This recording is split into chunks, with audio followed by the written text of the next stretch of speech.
Hello, everybody. Welcome to another episode of The Legacy Leaders.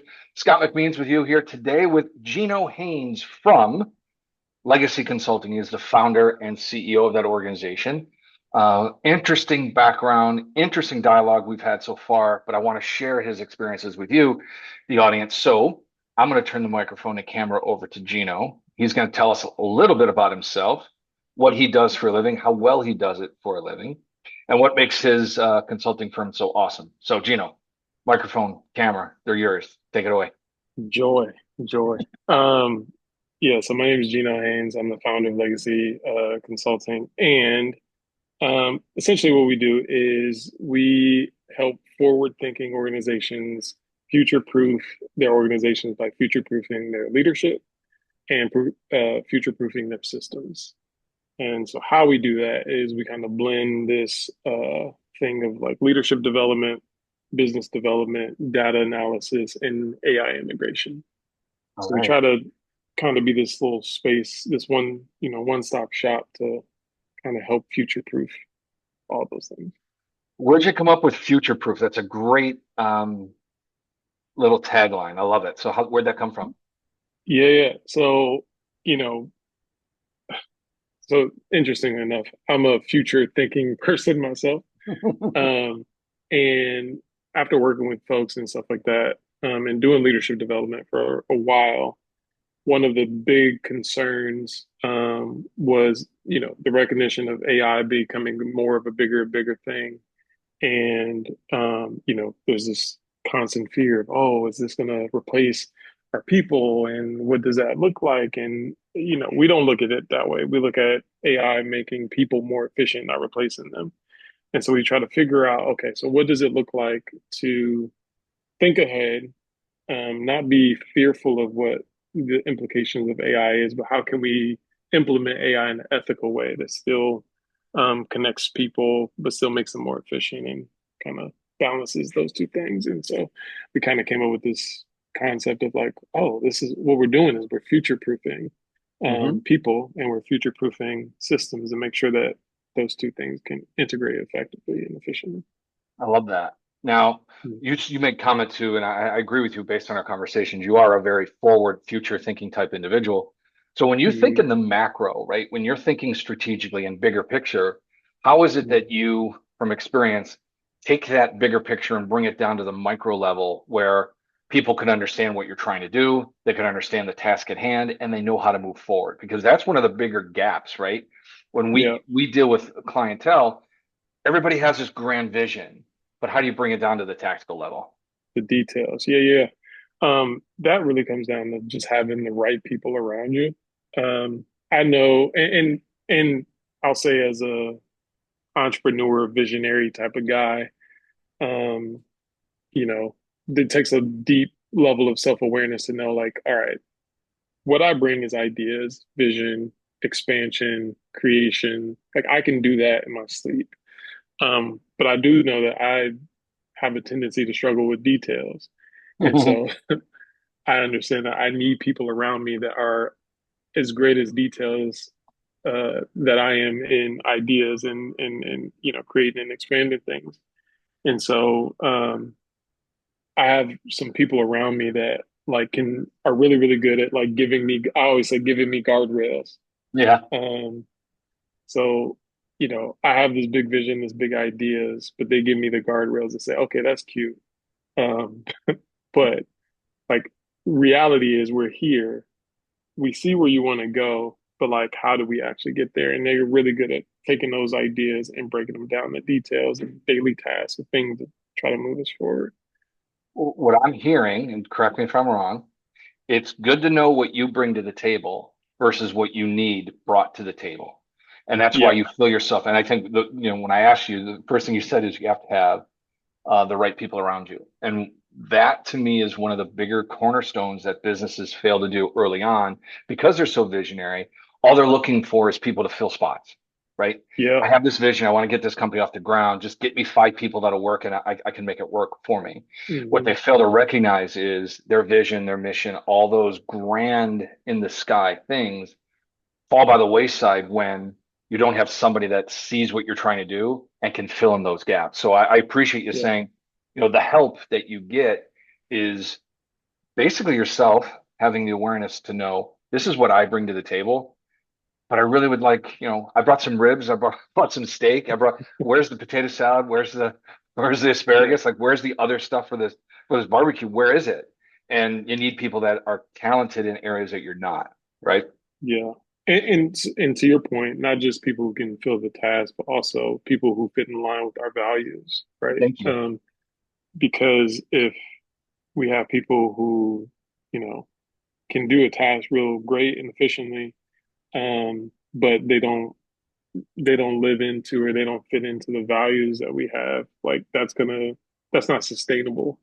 No, Um, and so we want people that, like the whole legacy concept is bigger than us, but also this deep concept of like we are we have an obligation to stick to those values, which are, authenticity, collaboration, and growth. Um, and they're good so values. we want, yeah, yeah. And those serve as our guardrails, right? Like, I mean, even with our clients, every client ain't a good client, and for us, it's more than just money, right? It's just more than just chasing a check. But Well, here's a great question for you, and I already know the answer, but I'm going to ask it anyway. What's more important to you, the revenue you get or the reputation you build? hmm, yeah, I think both are important. Don't get me wrong. Um, but the reputation, like I'll just say, like we built a lot of our business, most of our business on recommendations. And for me, like that means a lot more than some marketing ad that we might put out. Yeah, Because that means that we brought some value to our clients and they thought of us highly enough to recommend us to their sister company or their friends or whatever. And that means, the concept of it, really the ethos of why we even started this whole thing, is actually happening. And that means more. I feel like money will come with that, right? yeah. But ultimately, yeah, that means more Well, to I me. always look at it too, Gino. If why if you bring something of value to the marketplace, the money will find you, right? Yeah, If you are just out there looking for money, then your value proposition is diminished in such a way that people see right through it. And yeah, one of the things that you made comment to about a value for you is authenticity. And I think yeah, when people see your authentic self and that you're genuinely interested in making them a better business person or allowing them to have better value from you to them, they see that, they latch onto it and they want to be a part of it. When yeah, they feel as if they're being sold, when they feel as if they're being taken advantage of, it becomes one of those challenges of, I just don't want to be here anymore. And yeah, nobody in our world wants to be in that space. So I am a firm believer in let my value speak for itself. Did I help you? Did I make a change that was significant? Have you gotten value out of what we've been doing? Therefore, let's talk about it again, right? And I think that's one of the bigger challenges that most businesses have is they fail to recognize their own value. So I appreciate you bringing that to the forefront because there's a, obviously there's a difference between values, what you stand for, what your company does behind the scenes, but the value that you bring is what people want to be a part of just as much as the values that you represent. So yeah, for me, it's one of those things where you create a vacuum and people will pull themselves into it because your value is so significant, right? yeah, As for you've been sure. built, as you've been building legacy, how would you describe some of the challenges that you've faced, and how has that kind of steered you in the direction that you've taken over the last so many years to build this business up? Like, what are things that you believe have been challenging that you want to share with others so they might be able to learn? Yeah. And a lot of this goes back to self-awareness, right? Knowing yourself. Mhm. One of the phrases I always use is like, know yourself to lead yourself. Um, Part of like, I'm a creative, visionary, forward-thinking idea guy. And because of that, this concept and this idea that I came up with Legacy, even when it was just me, I held very, very dear to me. And even the ethos of it was very, very close to, connected to my grandmother, who was like the best leader that I ever encountered. And so a lot of that was very, very personal. But then it got to a point to when it started to grow a little bit that I had to start thinking like, okay, this was great idea to get me here.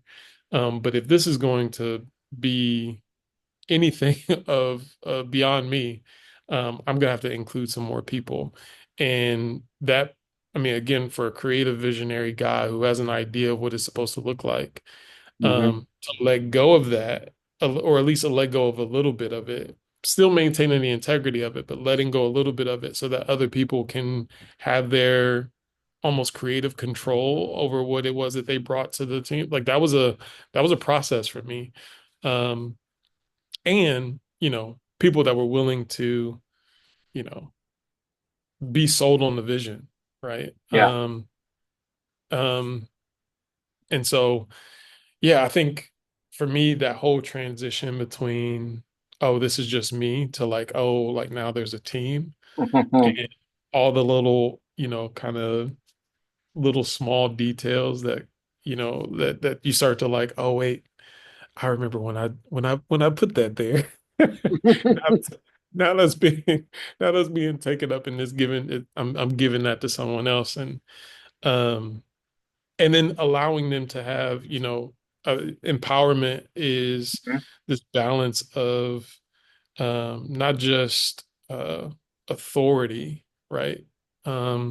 But also responsibility, like giving people Hmm. responsibility and giving them the authority to make decisions without me like looking over their shoulder or micromanaging and those different type of things. I feel like, um, yeah, that whole process for me, hopefully I'm answering your question and that's just No, not you're a, doing.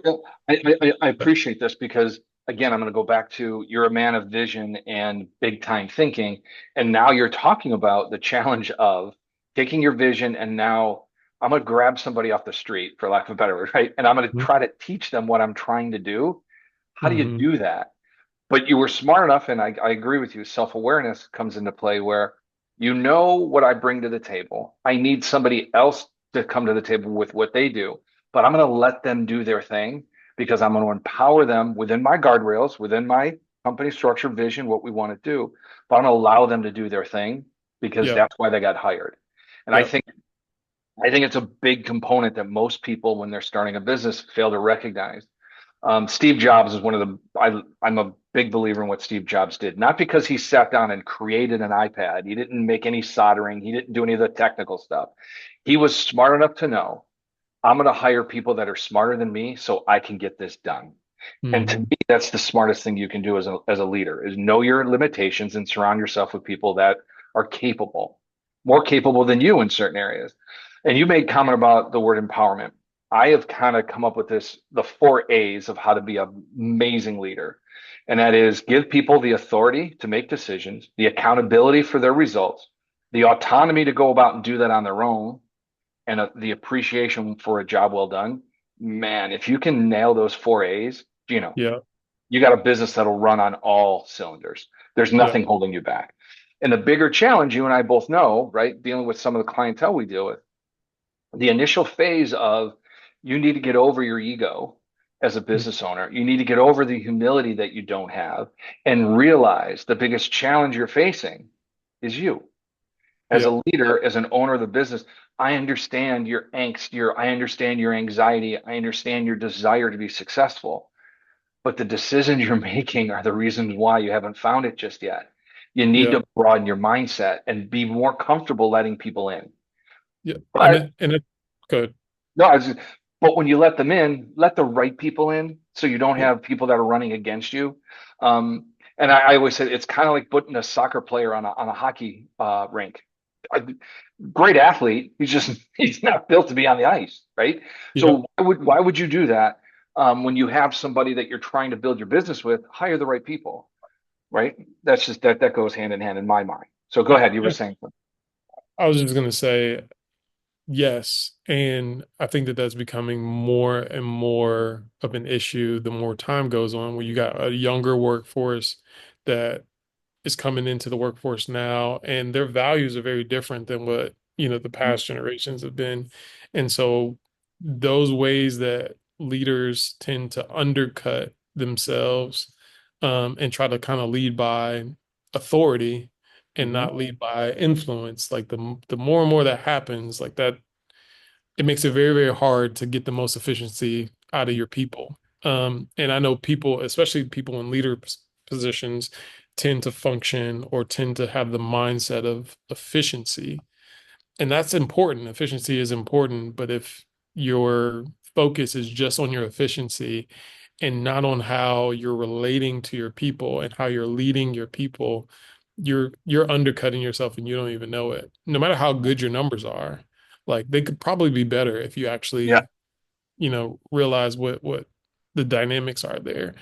And so, all of those things that used to be, you know, considered soft skills, Hmm. are really crucial to the leadership space now. I mean, on average, what it's like average person coming into the workforce, stays with the organization for like 2 years, 2.5 years, and then they leave, right? Yeah. And 80 some percent of people leave because they feel like they had a bad manager, or they didn't have a good Yeah. leader. So those are, and how much is it going to cost to to Replace them. to replace them? And you know, what does onboarding look like, and how much dollars are you throwing away, every single time that happens? Like all those things are affect your bottom line. Yeah. And so I think that those things are really, really important, especially in today's workforce. You bring up an interesting conversation. The difference between efficiency and productivity. Hmm. Okay. Just on surface level, they sound like, oh, it's the same word, right? But let's just say you are unbelievably efficient in what you do, but people hate working there.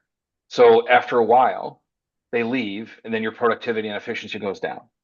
But Yep. if you can find that sweet spot, which is you have good, productive people that are efficient in a process and they love what they do because they understand what they're supposed to do within the guidelines and guardrails of the business and the vision, then it all starts clicking. Yep. So instead of bending over to pick up a nickel and stepping over a dime to do it, maybe you pay attention to what is the efficiency and productivity numbers and how they actually yield out who's on staff and who's doing what. Yep. Um, it's just it's an interesting concept, right? Because Yep. there's so much there's so many different ways that we can come in as what we do and help somebody get unbelievably efficient and just nail productivity numbers. But at what cost does that come from, right?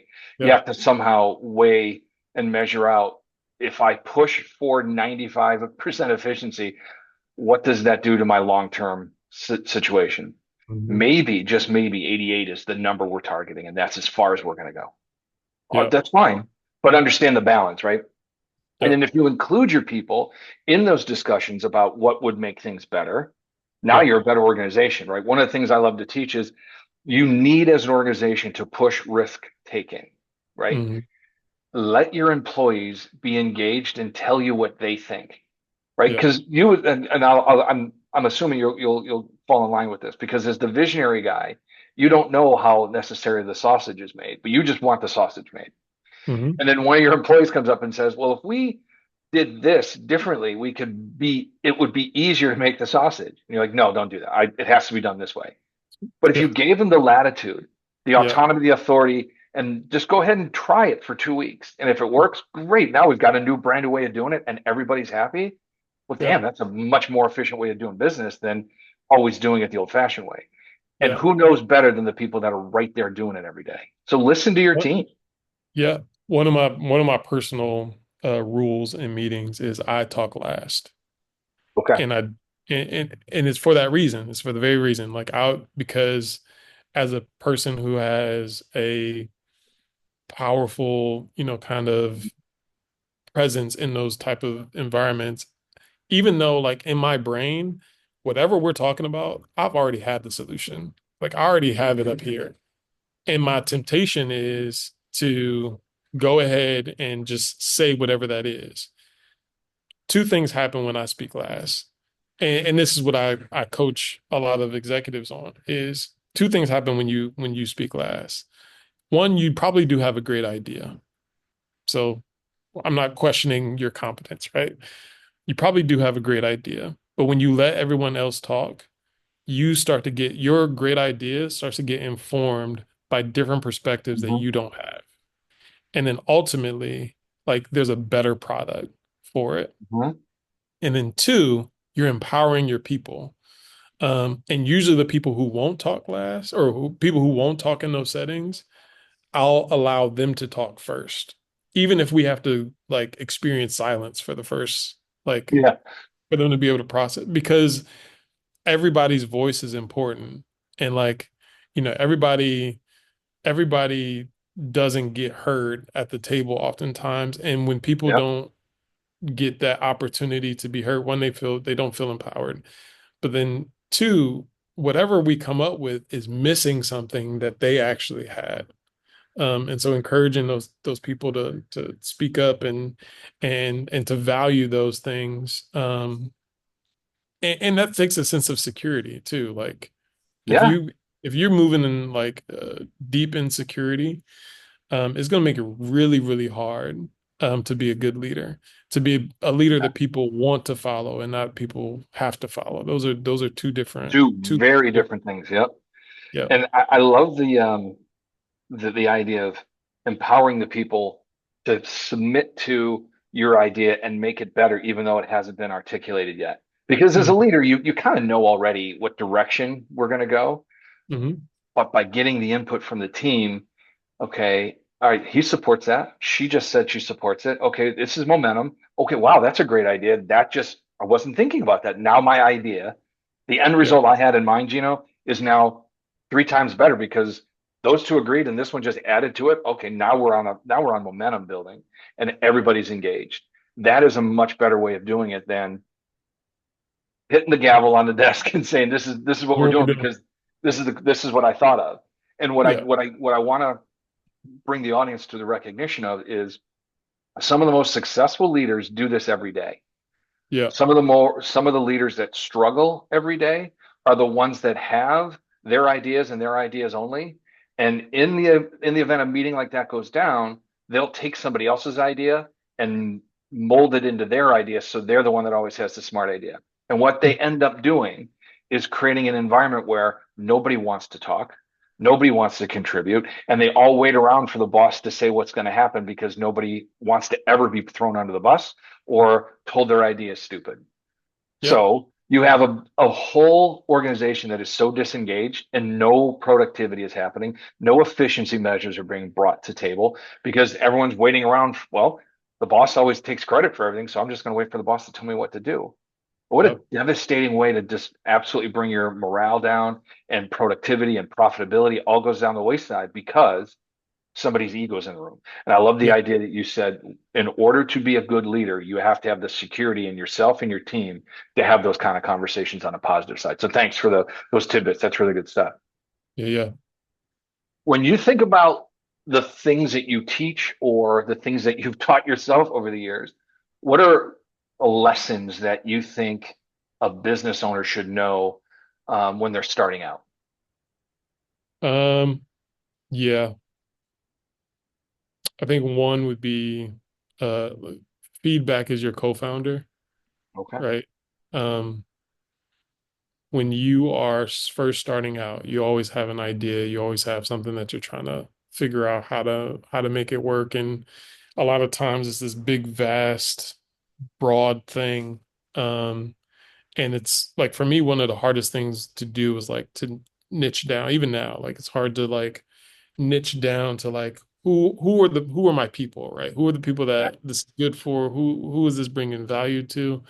And the way that you get there is feedback, right? And I think this is the loop that like, it's the statistic most businesses fail in the first 2 years and then they're out of business. I think it's because of this, right? Like you get to this point to where you have this idea and you're trying to figure out where you're bringing value, and the fear of being rejected or the fear of not getting out there like makes Mhm. you fall in this loop of like, okay, like that's not it, or I'm guessing. But like the more and more reps you get, the more and more things you start to figure out, like, oh, well, that didn't land good with this group. Oh, it landed really, really good with this group. Oh, they landed really, really good with this group. Oh, is there a trend between the two? You Yeah. know, that type of stuff I think is crucial to a business. And sometimes when you're not getting the traction and things that you want up front, like when you're not working on the clients, you should work on the product. And so like I think for me it was when the business was like kind of going downward a little bit, it helped me to like really structure my systems and getting my Okay. systems in order and my infrastructure in order. And so use the downtime. So that I would say maybe my second one would be like use that downtime if you have it to work on your product, to systematize things, to you know, I have the creative brain, so I'm constantly thinking of ideas and things of, okay, so if this isn't going to work or if this isn't working, like how do we flip it or how do we, I love to do that type of stuff. So I have that. And if you don't have that, if that's not your thing, again, find some people who do. Find Yeah. some people who do have those, those that wiring and that kind of gifting. But yeah, those are the two things I think I would say. Feedback is your co-founder, and yeah, if you're not working on your clients, work on your product. Perfect. I like that. The idea of getting people to help you is, I think, the prevailing theme for our conversation today. And it's not, and this is what I want people to realize. Vulnerability is a strong weapon that anybody can use. And I'm not saying go after somebody. I'm not saying use it to do something nefarious. What I'm saying is vulnerability is a very strong weapon. And because of being vulnerable, you get a chance to see what I do bring to the table and all the gaps that I don't. When I'm Yeah. being vulnerable, I understand I need help. And having the ability to throw out your humility and say, help me. Okay, Hmm. that's where success starts, is when you realize I can't do this alone and I need help. And the people I'm going to bring on will help me because they are very good at this compared to my inability to do that. That to me is one of the stronger things that successful business owners have is the ability to recognize their own self-worth and their self gaps. And I think that that's a powerful thing. So I appreciate this conversation, man. There's some good stuff in here. Yeah, for sure. Likewise, likewise. Yeah, thank you. I always ask one final question. I'm interested to see how you're going to answer this. I'm going to put you in a time machine, Gino. I'm going to Mm, send you back, and you're going to find an 18-year-old Gino. mm. You two are going to sit on a park bench. What's that conversation sound like? Um, Probably something to the effect of one, you're not crazy, you're rare. Um, I think so much of that time, even from high school to really into my adulthood, I always felt like um I I never fit in anywhere. So I Okay. never really like I was an athlete, but I didn't really fit in with all the athletes. You know, I was a I was just always like a tweener. Like I was always in Mhm. between like groups and I was two something for this group and two other for this group. And so it made me feel like maybe I'm like crazy. Um, but Nah. like after a while, like after some self-reflection and some personal assessments and things like that, I realized that my brain, the way that my brain works is like statistically only like 16% of the world's population actually think like I think. Oh, wow. Okay. And so me understanding that was like, oh, no wonder why nobody knows what I'm talking about. It's not that Like, I'm crazy. people think you're It's that speaking a different language. yeah, and it's rare in the way that I think, but that also is the thing that brings value. So what I was feeling like I lacked in relatability, I made up for in value.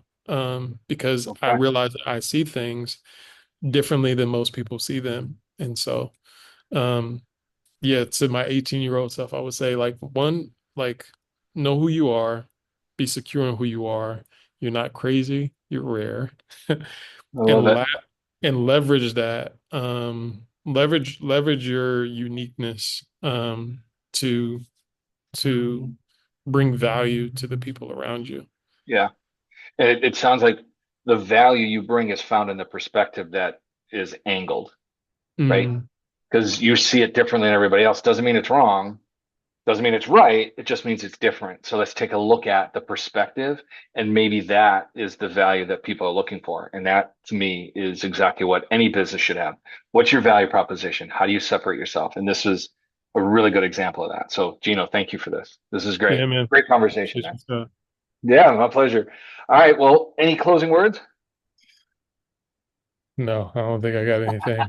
We're good. We're good. Well, I want to thank you for being on the program, and we'll see Yeah, everybody on the next episode. Thanks. see ya.